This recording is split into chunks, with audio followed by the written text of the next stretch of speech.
শীতের দাপট থাকলেও কলকাতায় বাড়ল সর্বনিম্ন তাপমাত্রা।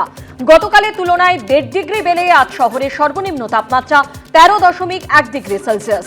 এই তাপমাত্রা স্বাভাবিকের থেকে 1.1 ডিগ্রি সেলসিয়াস বেশি। গতকাল কলকাতার সর্বনিম্ন তাপমাত্রা ছিল 11.6 ডিগ্রি সেলসিয়াস। অন্যদিকে শীতে কাঁপছে গোটা উত্তর ভারত। দিল্লিতে পারদ তলানিতে ঘন কুয়াশায় মুখ ঢেকেছে রাজধানীর বিভিন্ন অংশ। একই ছবি অযোধ্যায়। রামনগরীতে দিনের বেশিরভাগ জুড়েই হিমেল হাওয়া। দুপুর পর্যন্ত ঘন কুয়াশায় ঢেকে রাস্তাঘাট। পবিত্র নগরী বারাণসীতেও সূর্যের দেখা মেলা ভার। ঘন কুয়াশা আর কনকনে ঠান্ডা বাবা বিশ্বনাথের ডেরায় এখন নিত্যদিনের ছবি। মধ্য ভারতের গোয়ালিয়রে ঘন কুয়াশা আর হিমেল হাওয়ায় কাঁপছেন বাসিন্দারা। অন্যদিকে শীতে কাঁপছে জম্মু কাশ্মীরের বিভিন্ন অংশ। বরফে ঢাকা পড়েছে পুঞ্চ। তুষারপাত হচ্ছে কাশ্মীরের অন্যান্য জায়গাতেও। ভোটার তালিকায় সংশোধনের পর্ব চলছে, আর এই আবহে বারুইপুরের খাসমল্লিক এলাকা থেকে ভিন রাজ্যের প্রচুর পাসপোর্ট সহ দুজনকে গ্রেপ্তার করল পুলিশ। ভোটার তালিকা সংশোধনের আবহে পাসপোর্ট সহ গ্রেপ্তারির ঘটনা ঘিরে শুরু হয়েছে রাজনৈতিক আকচাকচি। ভোটের পশ্চিমবঙ্গে রাজনৈতিক দলগুলির কাছে বড় ইস্যু হয়ে উঠেছে অনুপ্রবেশ। তারই মধ্যে চলছে এসআইআরের শুনানি পর্ব। এই আবহেই বুধবার দক্ষিণ 24 পরগনার বারুইপুরের খাসমল্লিক থেকে প্রচুর পাসপোর্ট সহ দুজনকে গ্রেফতার করল বারুইপুর থানার পুলিশ। পুলিশ সূত্রে খবর, ধৃতদের মধ্যে একজন মেহবুব মোল্লা, তার বাড়ি দক্ষিণ 24 পরগনার মগরাহাটে। অন্যজন প্রীতম বসু, তার বাড়ি নরেন্দ্রপুরে। উদ্ধার হয়েছে ভিন রাজ্যের বহু বাসিন্দার পাসপোর্ট। স্থানীয় সূত্রে খবর, মাসখানেক আগে বারুইপুরের খাসমল্লিকের নির্জন এই এলাকায় জাহাঙ্গীর লস্করের বাড়ি ভাড়া নিয়েছিলেন ধৃত দুজন। জায়গাটা প্রথমে একদম চারিদিকে গাছ রয়েছে, এরই মাঝে দুটো বাড়ি রয়েছে। এর মধ্যে এই যে বাড়ি, এটা এখানেই গতকাল পুলিশ আধিকারিকরা আসেন, তল্লাশি অভিযান চালান। দুজনকে এখান থেকে পুলিশ আধিকারিকরা অ্যারেস্ট করে নিয়ে গেছেন। বাড়ির বাইরে এই মুহূর্তে তালা বন্ধ অবস্থায় রয়েছে। এরা কতদিন ভাড়া নিয়েছে আপনাদের থেকে? 6-7 মাস হবে। আপনারা জানতেন যে এরা এইসব পাসপোর্ট না না না, আমরা এই বিষয়ে কিছু জানতাম না। স্থানীয়দের দাবি, নির্জন এলাকা হওয়ার সুবাদে অনেকেরই যাতায়াত ছিল ওই বাড়িতে। আমরা জানতে পারিনি কোনো সময় যে ও এরকম ভাবে কোনো কাজ করে। বাইরের লোক তো প্রায় আসতো, প্রায় মেয়েরা ঢুকতো, ছেলেরা ঢুকতো। আমরা জানি যে উনি কোনো ভালো কাজ করে। এবার ফোনে সারাক্ষণ কথা বলতো, কন্টিনিউয়াসলি। নিয়েছিল একজন ভাড়া, আলটিমেটলি এবার থাকতো 3-4 জন। কিভাবে দুজনের হাতে এলো ভিন রাজ্যের বাসিন্দাদের পাসপোর্ট? পাসপোর্টগুলি আসল না নকল?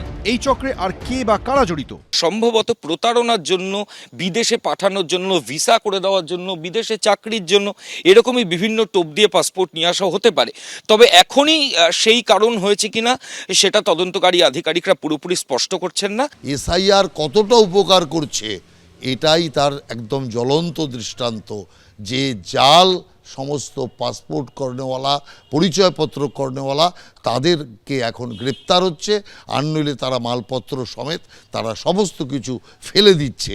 সোর্সের মধ্যে ভূত রয়েছে, অমিত শাহের দপ্তরের মধ্যে ভূত রয়েছে, বিদেশ মন্ত্রকের মধ্যে ভূত রয়েছে। সেই ভূত কারা আইডেন্টিফাই করা হোক, নইলে তো বুঝতে হবে যে এদেশে এসে, অন্য দেশ থেকে এসে বহিরাগতদের পাসপোর্ট দেওয়ার পিছনে একটা চক্রান্ত চলছে, চক্র চলছে, এবং যেই চক্র এন্ডোর্স বাই ভারত সরকার। ভারত সরকার মানে অমিত শাহ, নরেন্দ্র মোদী ইজ অ্যান্সারেবল। এদিন ধৃতদের বারুইপুর মহকুমা আদালতে তোলা হলে 4 দিনের পুলিশ হেফাজতের নির্দেশ দেন বিচারক।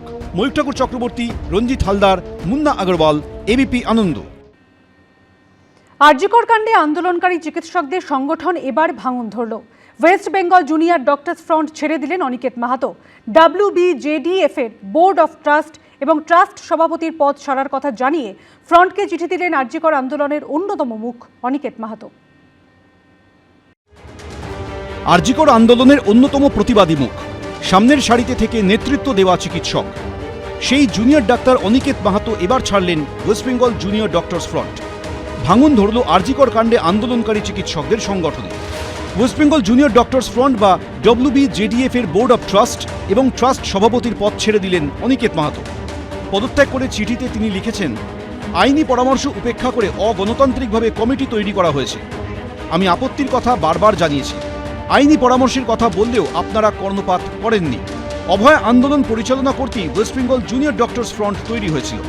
আন্দোলন চলাকালীন মতপার্থক্য হলেও সাধ্যমতো আমার ভূমিকা পালন করেছি। সরকারের কাছে আমি মাথা নত করব না, শেষ পর্যন্ত লড়ে যাব। আমাদের ওয়েস্ট বেঙ্গল জুনিয়র ডক্টরস ফ্রন্টের অভয়ার ন্যায় বিচারের আন্দোলনের মাধ্যমে আত্মপ্রকাশ, তাহলে সমগ্র মেডিকেল কলেজের সমস্ত ছাত্রছাত্রীদের মতামত নিয়ে কমিটি তৈরি হওয়া উচিত। যেভাবে নতুন কমিটি তৈরি করা হচ্ছে বা নতুন বডি তৈরি করা হচ্ছে সেটা অগণতান্ত্রিক, এবং এই যে ডিডে প্রহিবিশন নেই, লিগ্যাল মান্যতা তারা পাবে না, তাহলে সেই জায়গা থেকে আমি মনে করেছি এটা বেআইনি। তারপরেও যখন ইলেকশন হয় এবং নতুন বডি আত্মপ্রকাশের জায়গা আসে, হোয়াটসঅ্যাপ গ্রুপে ঘোষণা হয়, তখন আমি মনে করি যে একটা বেআইনি এবং অগণতান্ত্রিক পদ্ধতির মধ্যে আমার থাকা উচিত নয়। আরজিকর কাণ্ডের অন্যতম প্রতিবাদী মুখ অনিকেত মাহাতো। অভিযোগ, কাউন্সিলিংয়ের সময় ফার্স্ট ইয়ার সিনিয়র রেসিডেন্ট হিসেবে তার নাম ছিল আরজিকর মেডিকেল কলেজে, অথচ তাকে পাঠানো হয় রায়গঞ্জ মেডিকেল কলেজে। এরপরই রাজ্য সরকারের সিদ্ধান্তকে চ্যালেঞ্জ করে কলকাতা হাইকোর্টে যান প্রতিবাদী চিকিৎসক। সিঙ্গেল বেঞ্চ, ডিভিশন বেঞ্চ হয়ে মামলা গড়ায় সুপ্রিম কোর্টে। 11ই ডিসেম্বর সুপ্রিম কোর্ট সরাসরি প্রশ্ন তোলে, বাকিদের পোস্টিং মেধাভিত্তিক হলে অনিকেত মাহাতোর ক্ষেত্রে নয় কেন? দেশের সর্বোচ্চ আদালত নির্দেশ দেয় 2 সপ্তাহের মধ্যে চিকিৎসক অনিকেত মাহাতোকে পোস্টিং দিতে হবে আরজিকর মেডিকেল কলেজে। বুধবার শেষ হয় সেই সময়সীমা। সুপ্রিম কোর্টের নির্দেশ সত্ত্বেও চিকিৎসক অনিকেত মাহাতোকে আরজিকর হাসপাতালে পোস্টিং দেওয়া হচ্ছে না কেন? এই প্রশ্ন তুলে গত বুধবারও স্বাস্থ্য ভবনে ডেপুটেশন দিতে যান অনিকেত মাহাতো, দেবাশিস হালদার সহ চিকিৎসকদের একাংশ। মিছিলে অংশ নেন joint platform of doctors, West Bengal junior doctors front, Abhaya youth forum ও মেডিকেল সার্ভিস সেন্টারের সদস্যরা। এর 1 সপ্তাহ পর এবার ওয়েস্ট বেঙ্গল জুনিয়র ডক্টরস ফ্রন্টই ছেড়ে দেওয়ার সিদ্ধান্ত নিলেন অনিকেত মাহাতো। সন্দীপ সরকার, এবিপি আনন্দ। কলকাতায় মেসিকাণ্ডে টিকিটের টাকা ফেরত দেওয়ার প্রক্রিয়া শুরু করল সেট। পুলিশ সূত্রে খবর, টিকিট বিক্রির টাকা ফেরত দেওয়ার জন্য আদালতের দ্বারস্থ হচ্ছে তারা। আদালতের নির্দেশ মতোই টাকা ফেরতের ব্যবস্থা করা হবে। কলকাতা পারেনি, করে দেখিয়েছে দিল্লি, মুম্বাই, হায়দ্রাবাদ। লিওনেল মেসির সফরের দিন যুবভারতীতে বেনজির বিশৃঙ্খলার জন্য দায়ী কারা? কাদের জন্য হাজার হাজার টাকার টিকিট কেটেও মেসিকে দেখতে পাননি দর্শকরা?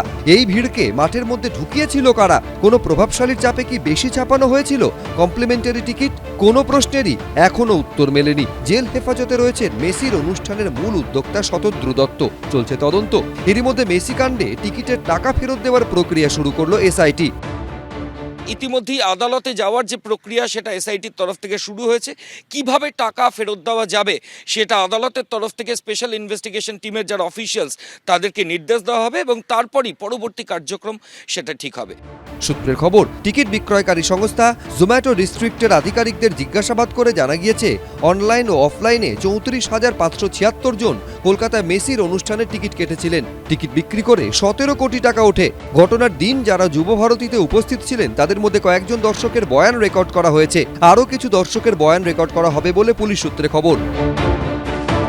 ঘটনার পর শতদ্রু দত্তকে গ্রেফতার করার পাশাপাশি তার অ্যাকাউন্ট থেকে 22 কোটি টাকা ফ্রিজ করা হয়। পুলিশ সূত্রে খবর, টিকিট বিক্রির টাকা ফেরত দেওয়ার জন্য আদালতের দ্বারস্থ হচ্ছে তারা। আদালতের নির্দেশ মতোই টাকা ফেরতের ব্যবস্থা করা হবে। ময়ূখ ঠাকুর চক্রবর্তী, এবিপি আনন্দ, কলকাতা। এবিপি আনন্দ, এগিয়ে থাকে, এগিয়ে রাখে।